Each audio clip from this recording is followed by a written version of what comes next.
Τα Χριστούγεννα είναι μία ανάσα μακριά και ήρθε η ώρα να ετοιμάσω το σπίτι για τις γιορτές. Ξεκινάω λίγο να δω τι στυλ μου αρέσει φέτος για το χριστουγεννιάτικο τραπέζι και διάλεξα πρώτα αυτό το τραπεζομάντιλο με τους καριοθράφτες. Επειδή μου βγάζει κάτι κλασικό χριστουγεννιάτικο, θα συνεχίσω και με αντίστοιχα χρώματα, έτσι χρυσές λεπτομέρειες. Έβαλα αυτό το στεφάνι στο κέντρο και μέσα ένα δίσκο με ένα γλυκό. Συνέχισα τις χρυσές λεπτομέρειες και στα κουτάλια και τους κρίκους για τις πετσέτες. Το κλασικό παραδοσιακό χριστουγεννιάτικο τραπέζι.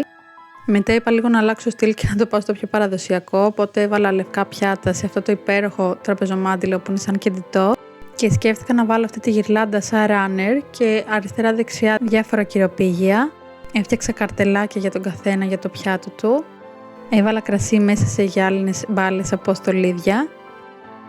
Συνδύασα πιο ασημένιες λεπτομέρειες και σε ποτήρια και στα πυρούνια. Θα περιμένω να μου γράψετε τα σχόλια από κάτω ποιο από τα δύο σας αρέσει περισσότερο για να κάνω φέτος.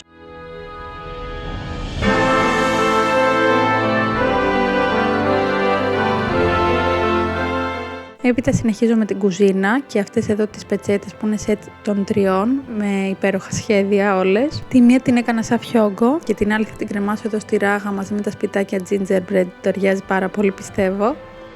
Τον φιόγκο τον στερέωσα στο χερούλι από το φούρνο. Επόμενος χώρος στο μπάνιο και είναι το μόνο σημείο που δεν έχει τίποτα χριστουγεννιάτικο, οπότε ήρθε η ώρα να αλλάξει αυτό. Έβαλα ένα χριστουγεννιάτικο dispenser και ήδη μεταμορφώθηκε όλος ο χώρος και έπειτα το συνδύασα με τις πιο απαλές χριστουγεννιάτικες πετσέτες. Ήρθε επιτέλους και η ώρα για χριστουγεννιάτικα σεντόνια που την περιμέναμε πώς και πώς. Ο μικρός ενθουσιάστηκε γιατί είχε πάνω το Ρούντολφ και πραγματικά και εγώ δεν έχω δει πιο ωραίο χριστουγεννιάτικο σχέδιο σε σεντόνι. Όλα τα υφάσματα που χρησιμοποίησα είναι από την εταιρεία Borea. Μπορείτε να τα βρείτε και εσείς στο site τους στο borea.gr.